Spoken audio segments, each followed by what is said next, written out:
Glória a Deus. De algum modo nós temos sempre alguma coisa a pedir, alguma coisa que necessitamos, alguma coisa que precisamos alcançar. De fato, hoje é um dia ideal para nós entendermos os propósitos de Deus para aquilo que nós estamos necessitando. E não é pecado, não tem nada de errado você pedir ao Senhor aquilo que você precisa. A Bíblia diz em Mateus 7:7, pedi e dá-se-vos-á. Então, meu irmão, você está no lugar certo, amém? Você tem que realmente colocar diante de Deus. E hoje eu quero ministrar uma palavra de um dos grandes livros da Escritura Sagrada, que é Neemias. Eu quero ler o capítulo 1 e poder trabalhar esse texto em nossas vidas. Quando nós podemos perceber muitas pessoas mergulhadas em desânimo, em profundo problema, aflição, atingindo a alma, o espírito físico. São sonhos cortados, são projetos anulados, são questões relacionadas às ambições que foram deixadas para trás. Nós vivemos num tempo onde as pessoas estão desistindo. Existem muitas palavras de fracasso, desânimo, que têm atingido o ser humano. E a gente vai aprender tanta coisa maravilhosa, como nós devemos avançar através daquilo que Deus fez e Deus ainda faz por meio dos seus profetas, dos seus líderes, dos seus sacerdotes, de uma liderança espiritual. Amém? Você acredita que Deus usa a liderança espiritual para te abençoar? Você crê nisso? Diga amém. Eu creio. Glória a Deus. As palavras de Neemias, filho de Acalias, isso sucedeu no mês de Quisleu, no ano 20º, estando eu em Suzã, a fortaleza, que veio Hanani, um de meus irmãos, ele e alguns de Judá. E perguntei-lhes pelos judeus que escaparam, que restaram do cativeiro acerca de Jerusalém. E disseram-me, os restantes não foram levados para o cativeiro. Lá na província estão grande miséria e desprezo, e o muro de Jerusalém vendido e as suas portas queimadas a fogo. E sucedeu que, ouvindo eu essas palavras, assentei-me e chorei, e lamentei por alguns dias, e estive jejuando e orando perante o Deus dos céus. E disse, Senhor, Deus dos céus, Deus grande e terrível, que guardas o conserto e a benignidade para com aqueles que te amam e guardam os teus mandamentos. Estejam, pois, atentos os teus ouvidos e os teus olhos abertos para ouvires a oração do teu servo, que eu hoje faço perante ti, de dia e de noite, pelos filhos de Israel, teus servos, e faço confissão pelos pecados dos filhos de Israel, que pecamos contra ti, também eu e a casa de meu pai pecamos, e de todos nos corrompemos contra ti, não guardamos os mandamentos, nem os estatutos, nem os juízos que ordenaste a Moisés teu servo. Lembra-te, pois, da palavra que ordenaste a Moisés teu servo, dizendo, vós transgredireis, eu vos espalharei entre os povos, e vós vos convertereis a mim, e guardareis os meus mandamentos, e os fareis então, ainda que os vossos rejeitados estejam no cabo do céu. De lá os ajuntarei e os trarei ao lugar que tenho escolhido para lhe fazer habitar o meu nome. Estes ainda são teus servos e o teu povo que resgataste com a tua grande força e com a tua forte mão. Senhor, estejam, pois, atentos os teus ouvidos à oração do teu servo e à oração dos teus servos, que desejam temer o teu nome e faze prosperar hoje o teu servo e dar-lhe graça perante este homem. Então, era eu copeiro do rei. Amém. Podeis assentar, irmãos.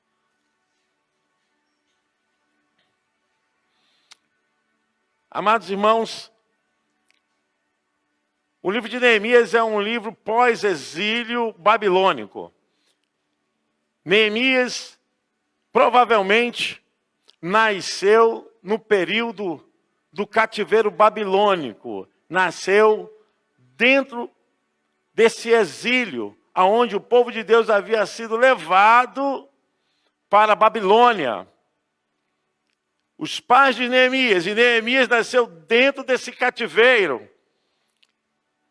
Não conheceu a sua pátria, não teve qualquer relação com a sua terra, com a sua cultura e toda a sua regionalidade, nasceu dentro da cultura babilônica.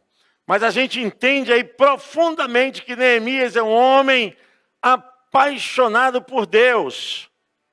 Ele é estritamente ligado às coisas espirituais do Deus de Abraão, de Isaque e Jacó, dos concertos que ele conhecia através da palavra de Deus. E ele relata isso. Este livro eu indico, eu estou aqui orientando você, leia esse livro. Esse livro vai te encorajar. Este livro vai mexer profundamente com os seus sonhos, com as suas aflições, vai remover muitos impeditivos dentro de você.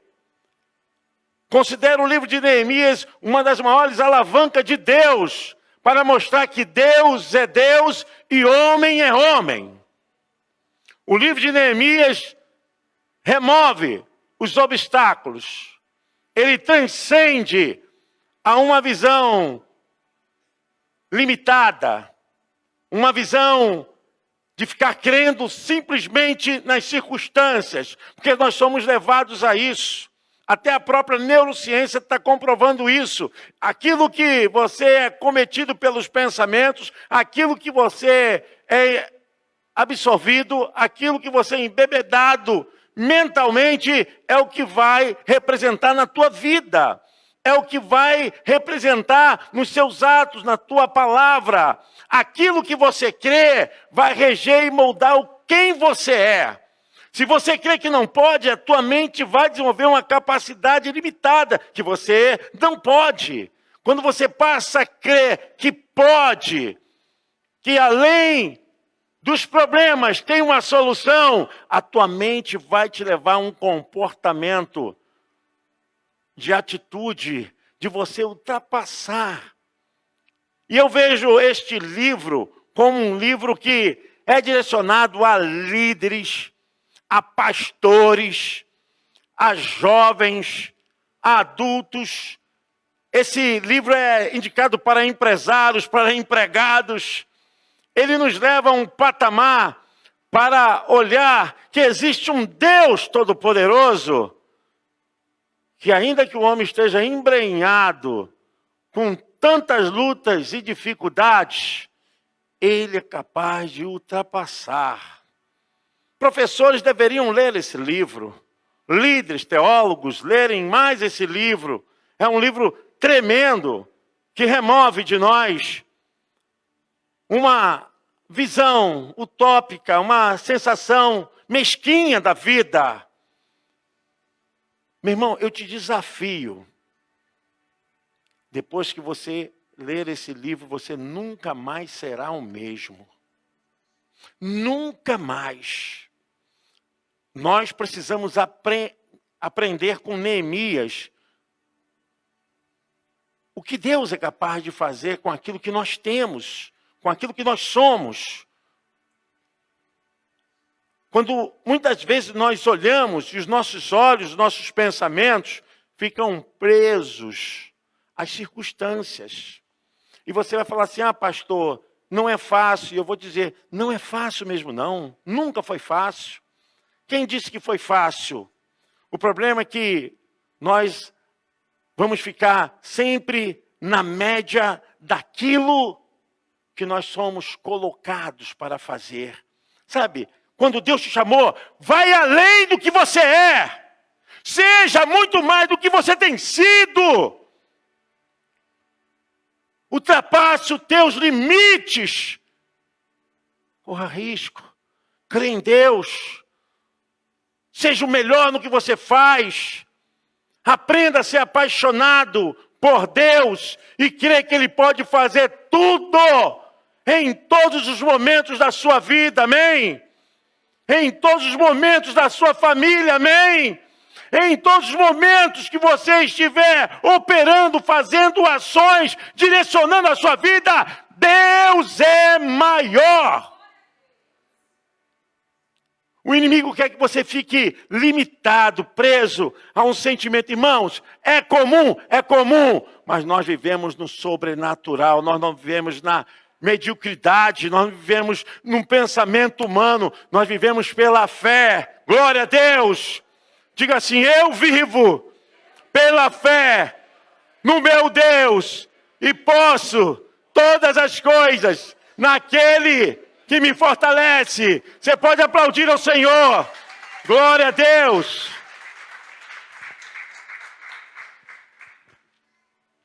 Nem todos vão ver como você vai ver. Nem todos sonharão aquilo que você está sonhando. Confiar e acreditar é muito mais do que ficar olhando para o lado, para trás. É sentir que você está sendo conduzido pelas mãos do Eterno, do Criador. Neemias é um homem que é atravessado pelos mesmos sentimentos que os nossos. E muito pior é o que ele vive. Porque ele é um homem que estava debaixo de um cativeiro. Embora o contexto bíblico revela que alguns já haviam saído, mas eles viveram 70 anos num cativeiro.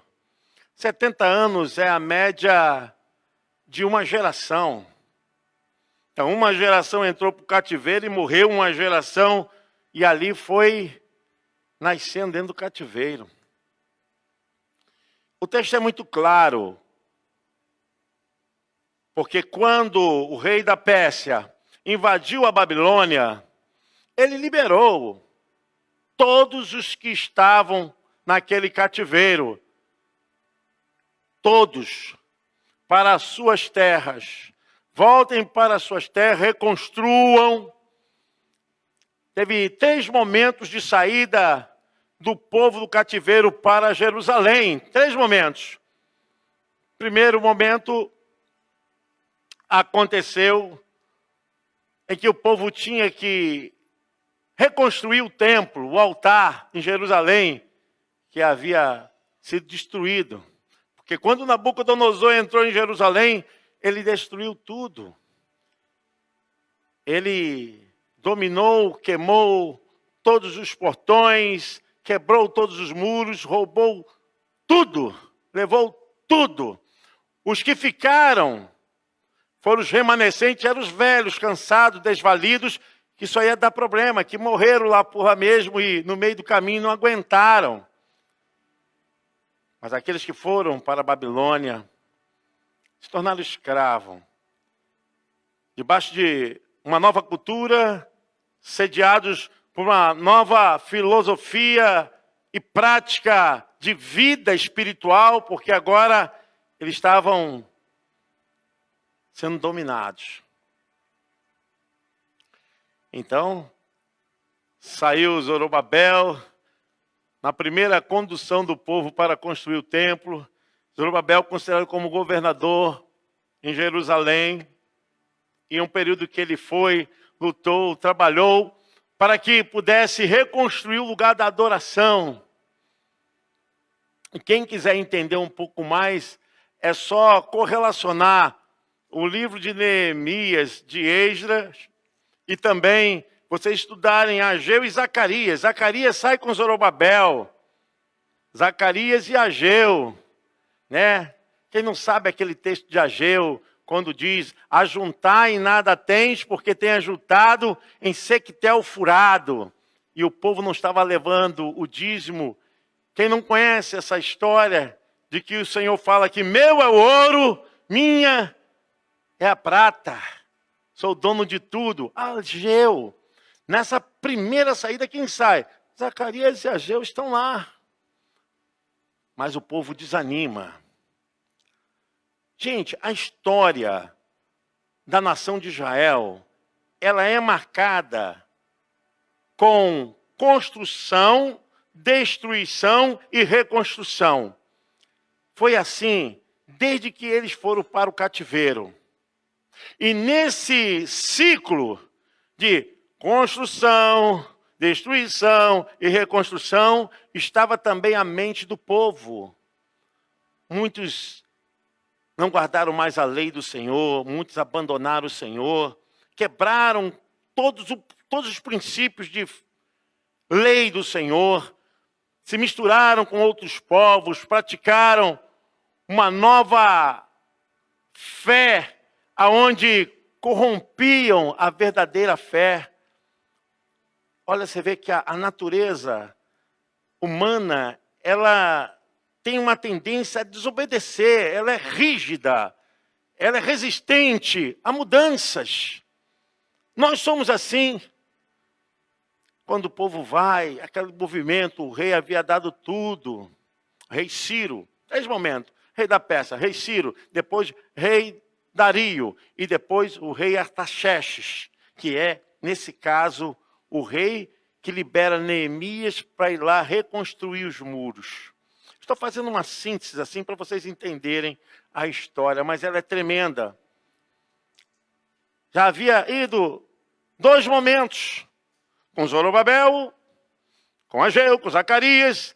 Depois, alguns anos, vai Esdras. Esdras é um mestre, um escriba, um estudioso. Ele é conhecedor da lei de Moisés. É um homem completamente erudito, conhecedor. E Esdras vai para animar o povo na fé. Os sacerdotes haviam se corrompido e suas famílias também abandonado o altar do Senhor. E Esdras vai como aquele que tinha que ensinar o povo a voltar a adorar a Deus. Você pensa que esse problema que nós enfrentamos aqui é um problema recente, é um problema novo? Não, é antigo. Aonde está o ser humano? Existe esse bloqueio. Mas mesmo assim, Deus tinha uma promessa. Porque daquela linhagem de Judá que nasceria o nosso Salvador. Você entende por que eles não deveriam morrer dentro do cativeiro? Não deveriam ser consumidos naquela situação? Porque Deus tem um plano. Deus tem um plano. Quando você vê agora esse livro de Neemias, você vai entender. Já havia ido 2 grupos para restaurar o templo, restaurar o altar. A situação não era animadora. Porque quando Esdras vai, 13 anos depois, quem sente esse chamado é Neemias. E o texto é muito claro que nós lemos que Neemias estava no palácio, porque ele era um copeiro, era um mordomo. Ele era uma pessoa muito especial, de confiança do rei.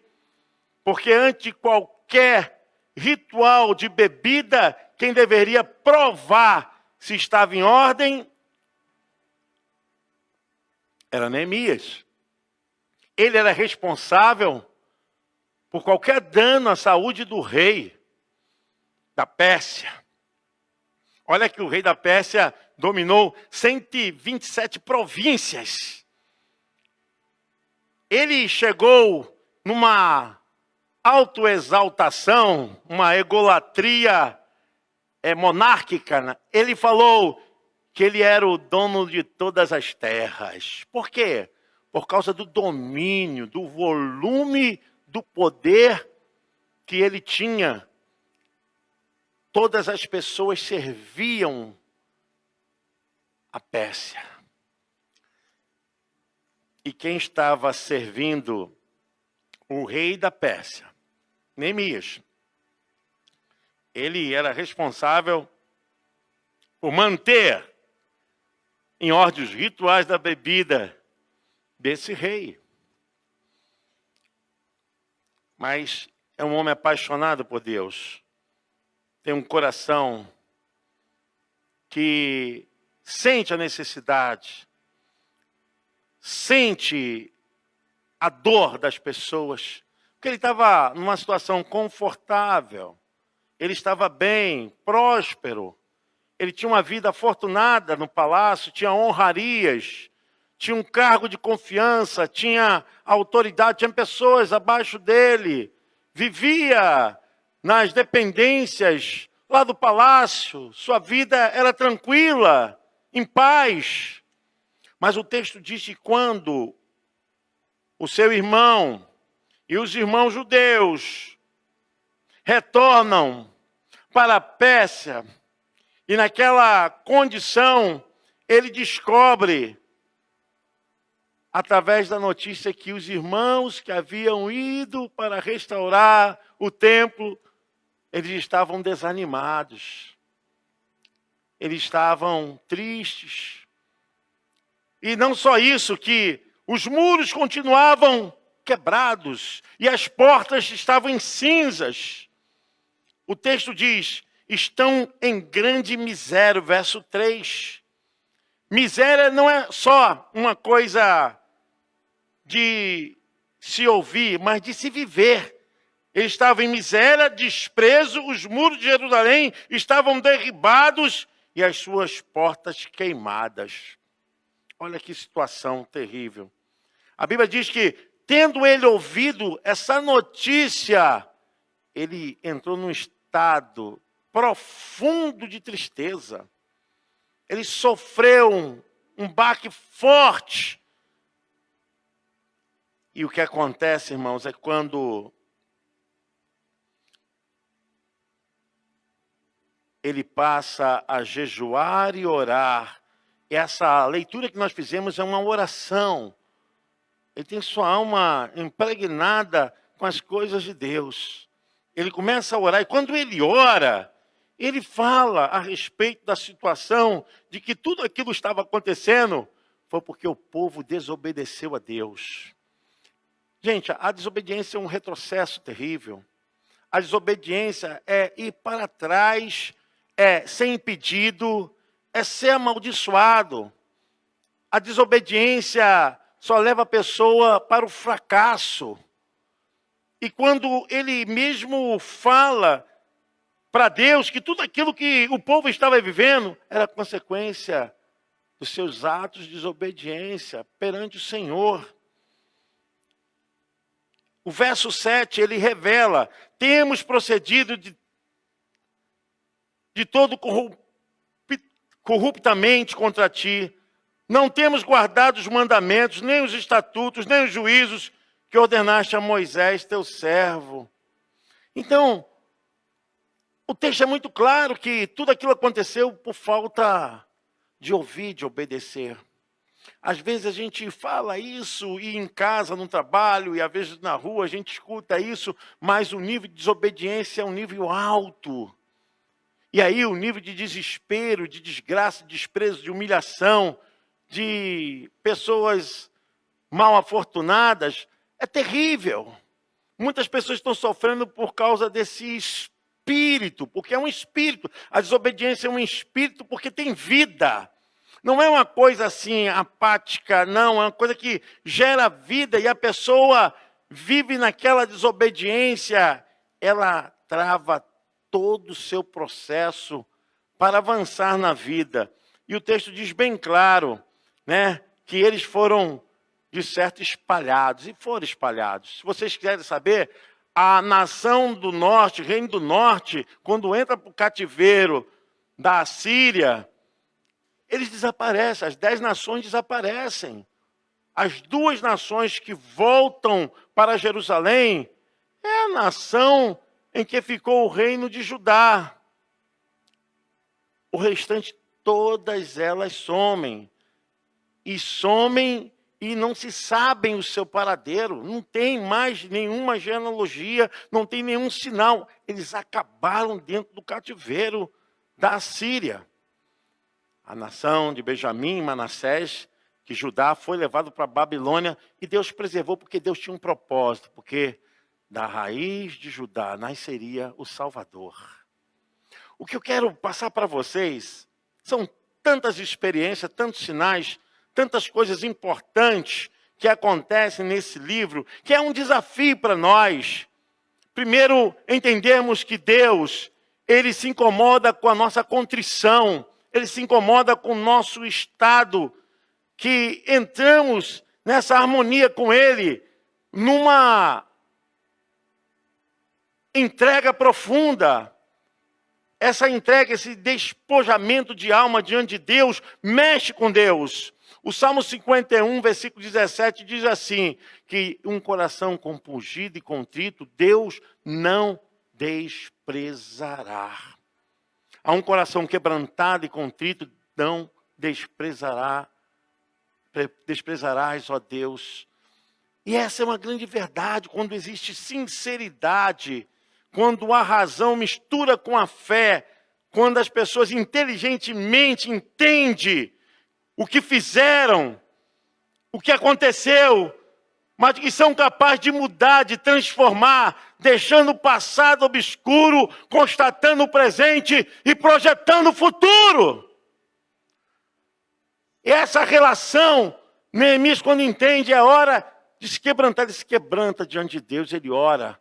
Mas como é que ele ia deixar o palácio para fazer a obra da reconstrução dos muros e motivar os irmãos que estavam lá há tantos anos desanimados?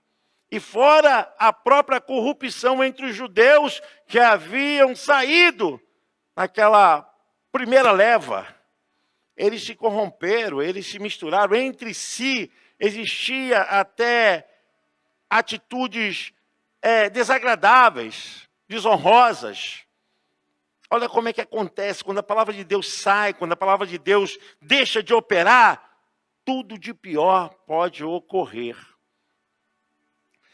Neemias, quando vai servir ao rei, o rei vê o seu semblante caído. Seu semblante estava caído, entristecido, e o rei Artaxerxes pergunta, o que está acontecendo com você? O rei estava sentado no trono e a rainha também sentada no trono. E ele percebe. E Neemias fala. A sua fala é justamente de um homem que estava derrotado. Ele se importou com pessoas que ele não tinha qualquer intimidade, porque a separação de tempo e espaço era muito grande entre Neemias e aqueles que foram reconstruir o templo, mas a sua alma estava em Deus, eram os seus irmãos, é a voz do sangue, ele está envolvido profundamente com o sofrimento dos seus irmãos. É uma das coisas que mais, me chama a atenção, é essa preocupação de sentir a dor no lugar do outro. E Neemias está assim. Se você ler o capítulo 2, você vai entender o que eu estou falando, que é importante você estudar esse livro. E o rei vê esse sofrimento. Por que está triste o teu rosto?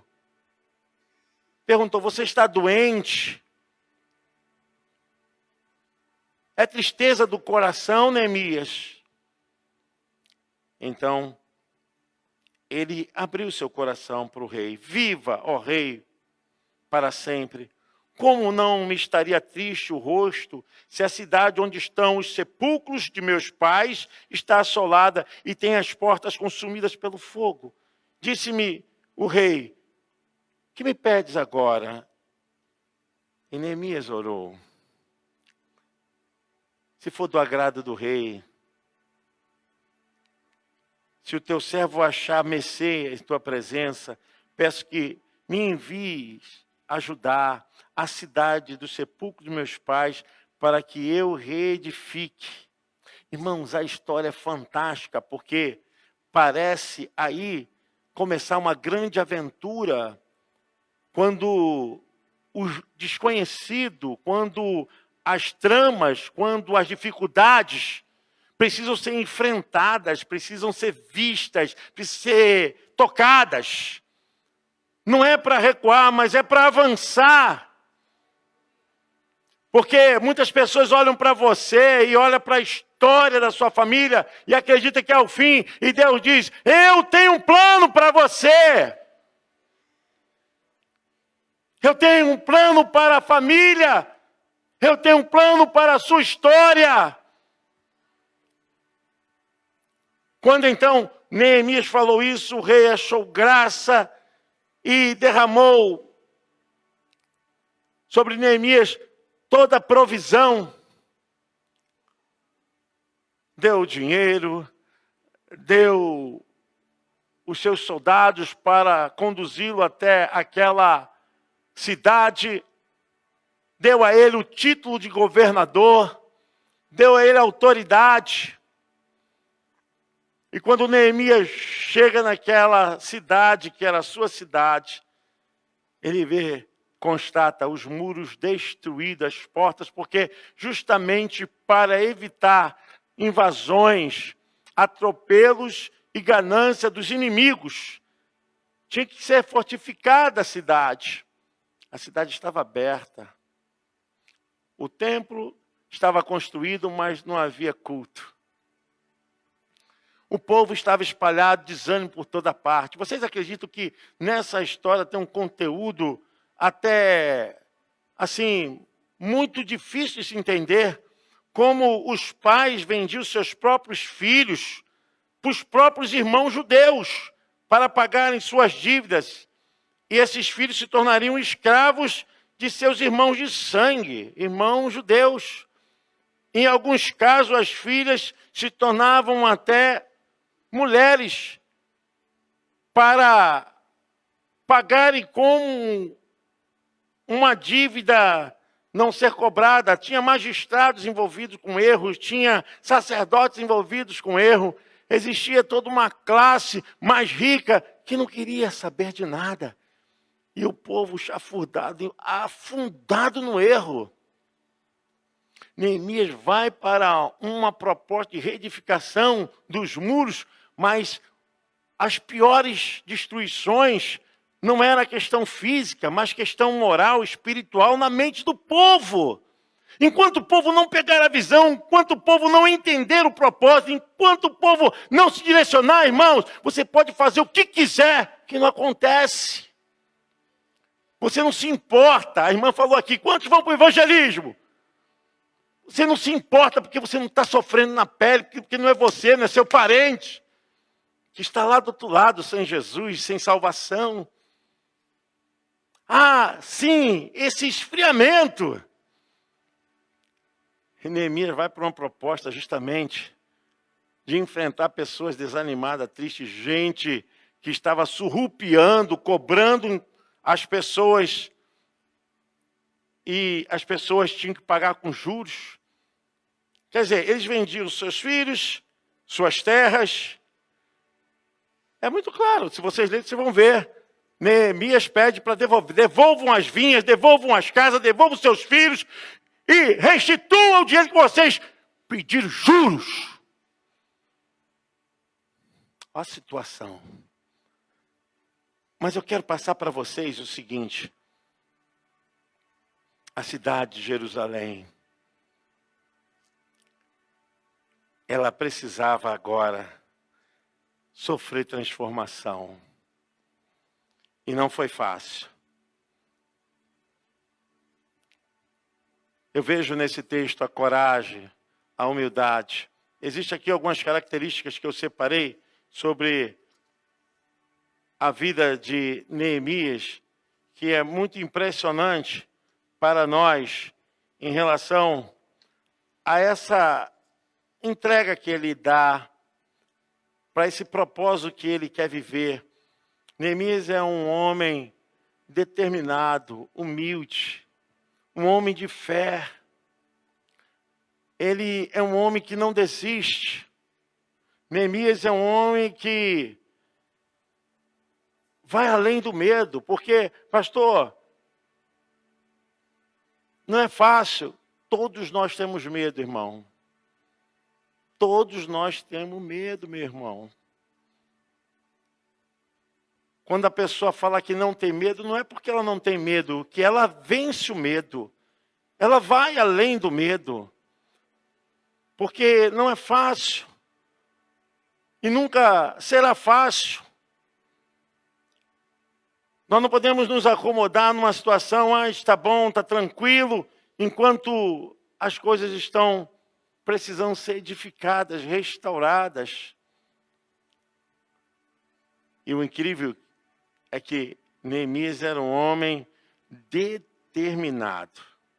Você sabe que quando ele chegou naquele lugar, à noite, ele vistoriou todos os muros de Jerusalém. À noite, vistoriou os muros. Andando, vendo todo detalhe. Os 4 quilômetros ou mais. Vendo cada parte danificada. A Bíblia diz que ele precisava ter coragem. Ter coragem para reconstruir. E o povo desanimado. Povo triste. E Neemias reuniu todo o povo. É o que nós vamos fazer quinta-feira aqui, reuniu todo o povo. Gente, é hora de reunir. É hora de colocar a coisa na direção e falar, irmão, é aqui a direção, ó. É aqui o ajustamento. Se ninguém entender isso, a gente vai ficar assim, ó. Um puxa para cá, outro puxa para lá. Exacerba para um lado, exacerba para o outro. Deus tem dado direção, amém? Deus tem dado a visão, amém? Você pode aplaudir o Senhor? Deus tem dado a direção e a visão. Quando Neemias chega lá, ele reúne o povo. Os sacerdotes que eram responsáveis pelos cultos, então começaram a se animar. Mas Deus precisava fazer algo muito forte, porque os inimigos queriam impedir a obra. Os inimigos queriam impedir o trabalho da reconstrução. Se não bastasse o próprio desânimo na vida do povo, nos pensamentos, na forma do povo agir, agora pensar que existiam inimigos externos que iam lá tentar enfrentar, desafiando, uma oponência violenta. A primeira coisa que os inimigos fizeram foram contestar a identidade da autoridade de Neemias. Quem é você? Não é assim que as pessoas fazem conosco? Quem é você? O que você vai fazer? Você acha que pode? Olha só. Aí acusando-o de que ele estava tentando fortalecer a cidade para ir contra o rei da Pérsia, porque o rei da Pérsia vivia de quê? De tributação, gente. O texto é muito claro. Vocês vão ver mais à frente. O povo trabalhava e tudo que eles faziam tributava ao rei da Pérsia. É assim. O cativeiro é dessa forma. Quem está debaixo desse sofrimento paga um preço muito alto. Quer dizer, o melhor das suas plantações iam para o rei. O melhor das suas vinhas ia para o rei. Dos seus animais, das suas crias, tudo ia para o rei. Estava vivendo um estado de opróbrio mesmo, de miséria. E eles acusaram Neemias, que Neemias estavam tentando fortalecer a cidade para não ajudar na contribuição fiscal. Quem se levantou? Sanbalate, Tobias, Gessem e um monte de gente que estava infiltrada no meio do povo de Deus para impedir a obra. Há anos que aquela obra estava destruída. Mas Deus deu a Neemias a capacidade dele se reinventar. Em Deus nós podemos se reinventar, irmãos. nos reinventamos porque Deus é quem faz a obra. Um ataque feroz, do tipo, vocês não vão conseguir. Isso é difícil demais para vocês. Gente, pior do que um ataque físico é o ataque mental. Porque se nós já temos dificuldades internas, imagine agora com essa saraivada de palavras negativas na mente do povo.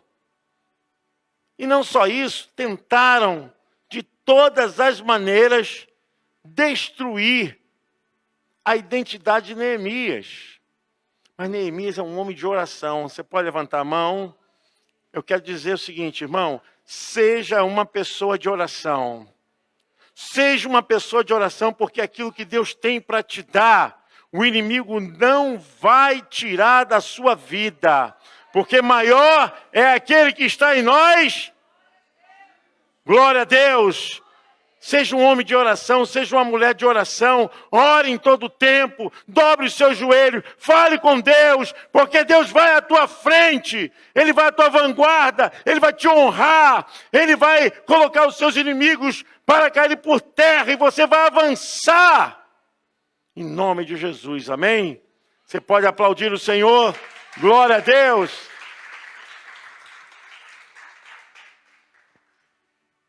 Quando os inimigos viram que os muros estavam sendo construídos e as portas estavam sendo edificadas, eles começaram, de todas as maneiras, a agir para impedir a obra. Dado o momento que Neemias pede ao povo, olha, nós precisamos ficar aqui dentro da cidade, vocês vão dormir aqui dentro da cidade, vocês não vão voltar para suas casas. Por causa da inflamação da ação do inimigo. Tentando sabotar a obra. Nessa obra quem trabalhou? Trabalhou os sacerdotes. Uma visão hoje para você entender, como se fossem os pastores. Os sacerdotes, família sacerdotal. Trabalhou os homens ricos, os pobres, jovens trabalharam. Mulheres trabalharam, mulheres pedreiras, marceneira, carpinteira, cometeram todo mundo a trabalhar. Tira escombro, coloca, edifique, vamos botar massa e vamos trabalhar. Todo mundo trabalhou. Ninguém vai à frente sozinho, gente. Ninguém consegue construir sozinho. Todo mundo trabalhou. E a Bíblia diz que os jovens trabalharam, as mulheres trabalharam, os homens trabalharam. Aí que vem uma irritação de Neemias, porque essas pessoas que estão trabalhando, elas se sentem, de uma certa forma, não ajudadas. Por quê? Porque eles tinham que pagar aluguel, tinham suas dívidas. Aí quando Neemias foi entender o que estava acontecendo, e eles falaram que os seus irmãos judeus emprestavam dinheiros a juros, que eles estavam pagando, mas eles não estavam recebendo porque estavam na obra de Deus. Olha só, alguns venderam suas filhas, deram como pagamento a colheita que tinham, suas vinhas, seus gados. Aí Neemias fala, olha, vocês são piores que aqueles que vos escravizaram. Se vocês receberam a liberdade para reconstruir as suas terras, como pode os próprios irmãos colocando peso sobre os seus irmãos? Estava tudo desarrumado. Então, eles começaram a devolver. Devolveram tudo.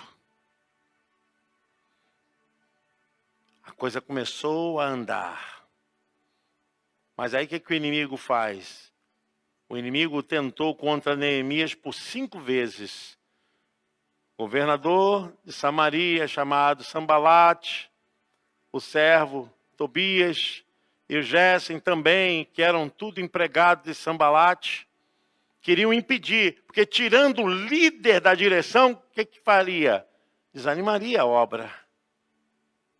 Gente, é tremendo. Vocês já ouviram aquele texto falar assim, que Neemias diz, quando eles chamam Neemias, Neemias falou, eu não posso parar porque estou envolvido numa grande obra. Se trata desse momento, porque queriam tirar Neemias do contexto. Por 5 vezes.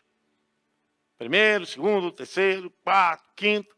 Neemias não vai. Por último, tentaram agir de armação. Subornaram alguém de dentro da cidade, falando, Neemias, a pressão está grande e vem contra ti pessoas que querem tirar a tua vida. Entre para o templo, porque você lá vai ficar guardado. Então, Neemias tem a visão de Deus e entende o seguinte, se eu entrar para o templo, eu vou ser posto como alguém que criou corrupção dentro do templo, porque só quem podia entrar no templo era quem? Os sacerdotes. E Neemias não era sacerdote. Neemias era um homem usado por Deus, um líder usado por Deus, alguém que foi chamado para um aspecto prático, para desenvolver capacidade no povo, mas ele não era dirigente de culto. O que o inimigo quis fazer? Ele entra no templo, ele é condenado pelos seus próprios irmãos como alguém que quebrou a lei de Moisés. E Neemias, ele não aceita esse tipo de propostas. Ele sai.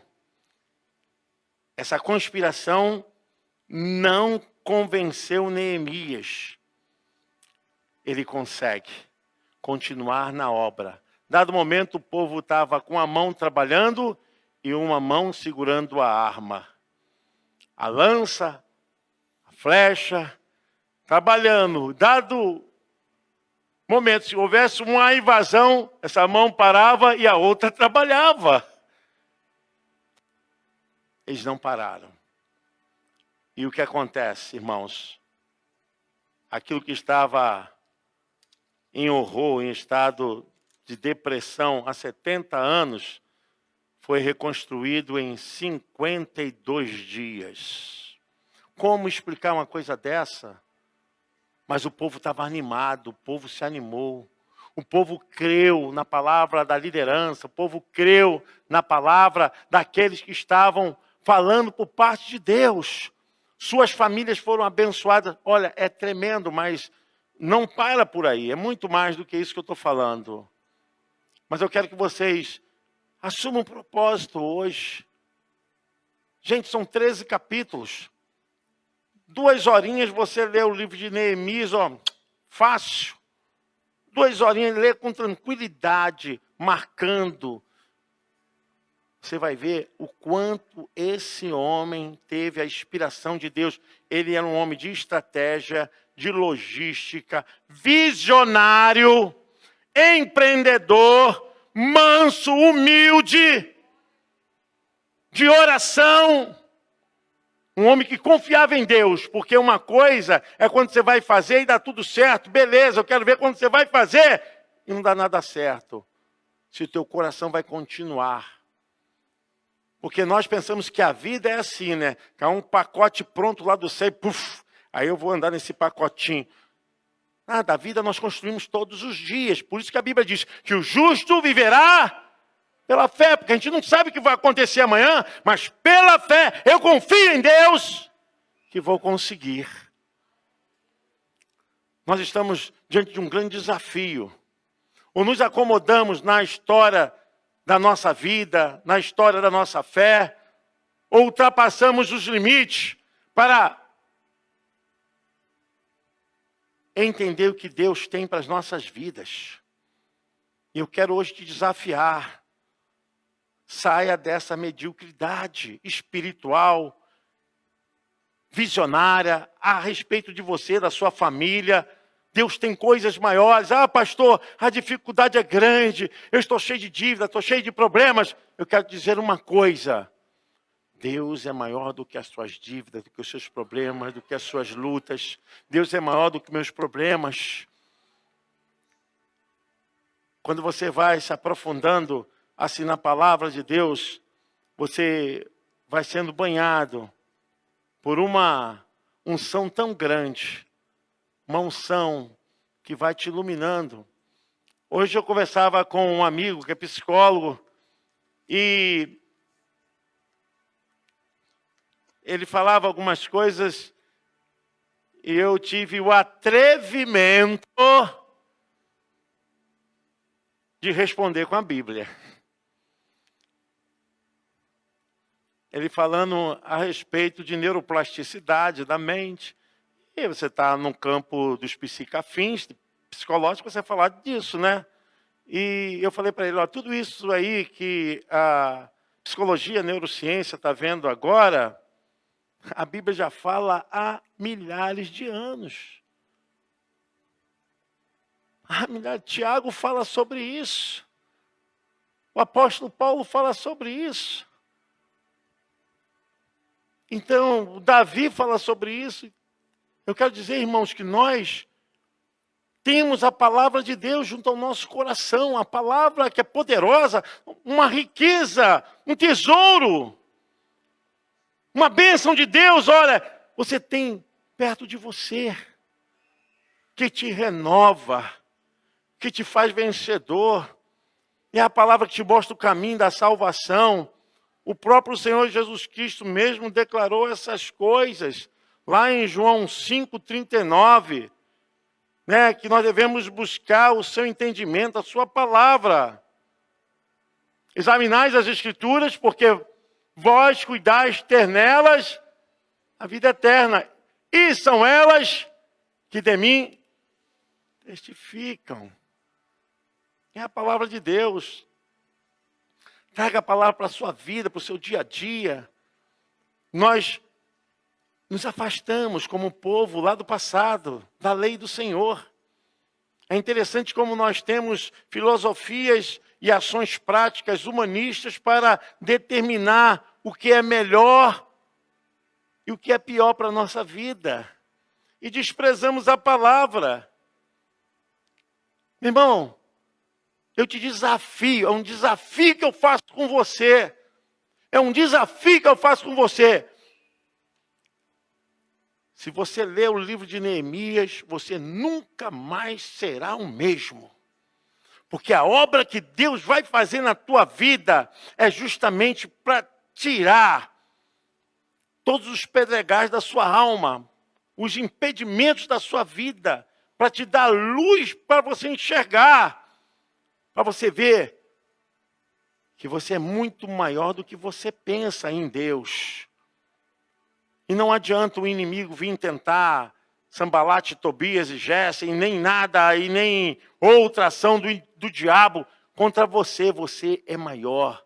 Em Deus você vai vencer. E eu quero, em nome de Jesus, orar por sua vida. Meu propósito hoje é dizer para você: ultrapasse os seus limites. Vai além do que você tem feito. Pastor, está difícil. Pare de ficar dando promoção para os problemas. Depois que inventaram esse está difícil, ninguém quer saber de lutar, de dizer, eu vou vencer. Eu vou com Deus. Eu quero dizer, meu irmão, você em Deus pode alcançar o que você está sonhando. E tem sido muito difícil, mas difícil sempre foi. Agora nós precisamos falar, Senhor, contigo eu vou fazer proezas. Contigo eu vou fazer proezas. Eu gosto muito de Romanos 8:28, para encerrar, quando o apóstolo Paulo, ele entende que nós somos cerceados, somos, de uma certa forma, atravessados por coisas que, às vezes, a gente não espera, são problemas, dificuldades, e são coisas que a gente não consegue resolver. Tem coisas que a gente não consegue resolver, a gente vai sendo embolado, e lá na frente Deus vai fazer a obra. Tem coisas que acontecem assim, E o apóstolo Paulo fala dessa visão de fé, mas também com o pé na nossa humanidade. Mas fala, olha só, se você ficar olhando para a sua humanidade, você não vai sair para lugar nenhum. Você é humano, mas o poder que opera em você é poder sobrenatural. Paulo diz, e sabemos que todas as coisas contribuem juntamente para o bem daqueles que amam a Deus, daqueles que são chamados por seu decreto, para o seu propósito, em outra tradução. Eu quero dizer para você, meu irmão, avance. Quando se quer alguma coisa, tem que se pagar o preço. Quando se sonha por alguma coisa, você faz ações para chegar onde você quer. E eu vejo pessoas só reclamando, murmurando. Meu irmão, tire isso da sua cabeça. Você pode. Deus é maior. Você tem que sair daqui com um compromisso. Primeiro, compromisso com Deus. Compromisso com Deus. Compromisso de vida espiritual. Compromisso com a sua igreja. Compromisso com os seus sonhos, seus projetos. Você vai além do que você tem feito. Amém? Diga assim, eu posso ir além do que eu tenho feito. Vai além. Vai além. Eu estou encerrando um trabalho de conclusão de curso. E tem sido uma luta. Meu filho está aqui, o Mateus, sabe que às vezes eu estou 2 horas da manhã lá na cozinha, faço cafezinho, estou estudando. Levanto 2 horas, estudo até 4 horas, depois vou dormir, 6 horas estou de pé. E, gente, não tem outro caminho. Se você quer alguma coisa, quer ser melhor o quê? Você tem que sair dessa mesmice. Você tem que ir além. Chega de colocar limite na sua vida. Com Deus você pode ir além. Aí, passando para esse momento, eu falei, Senhor, eu nem acredito que eu estou terminando. Mas Deus, Ele faz assim. Ele pega os fracos e diz, ser forte. Amém? Você pensa que é fraco e Deus te diz, você é forte. Diz o fraco, sou forte. Porque esse é o momento que Deus vai fazer você. Quando você pensa que está lá no fundo, Deus fala assim, olha, quem disse que você vai ficar aí no fundo? Porque você vai além do que você tem feito. Se põe de pé em nome de Jesus. Eu quero orar por você.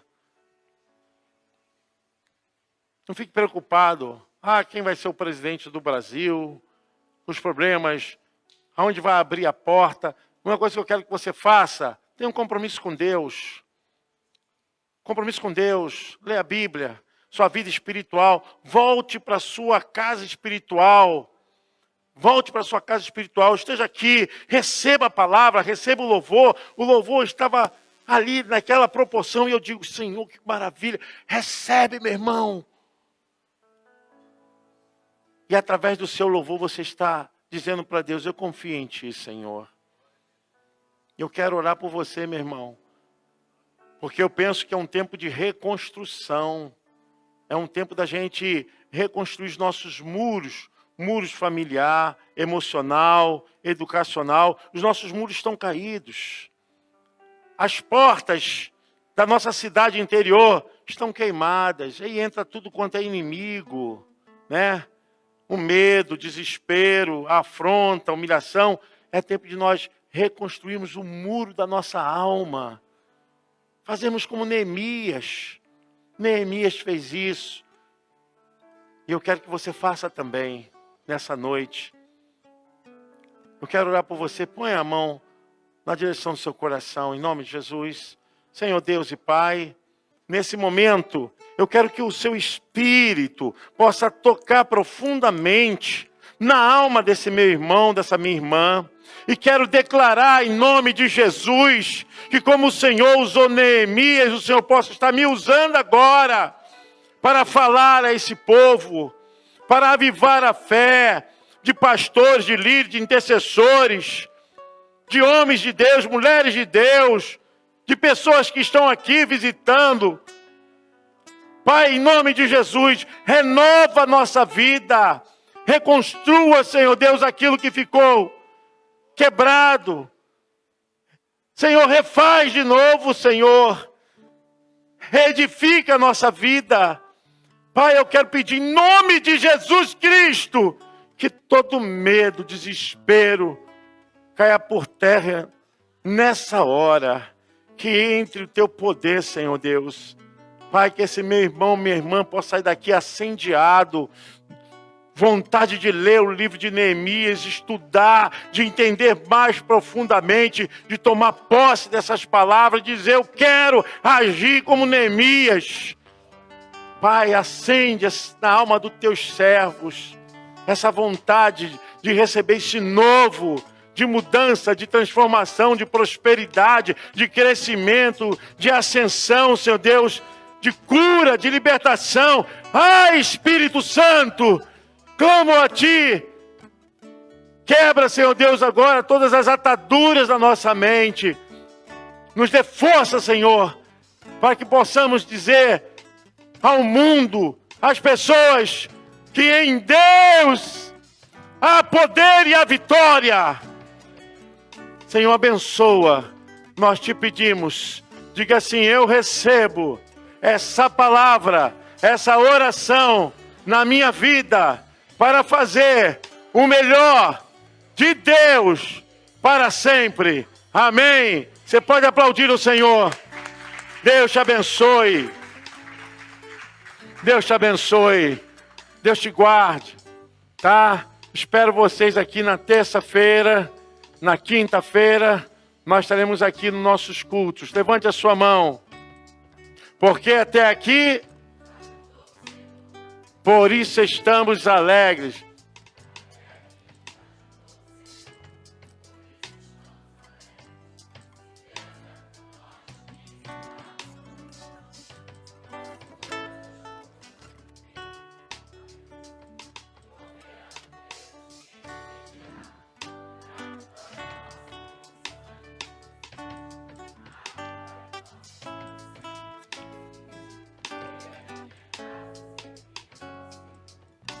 Irei adiante de ti, endireitarei os caminhos.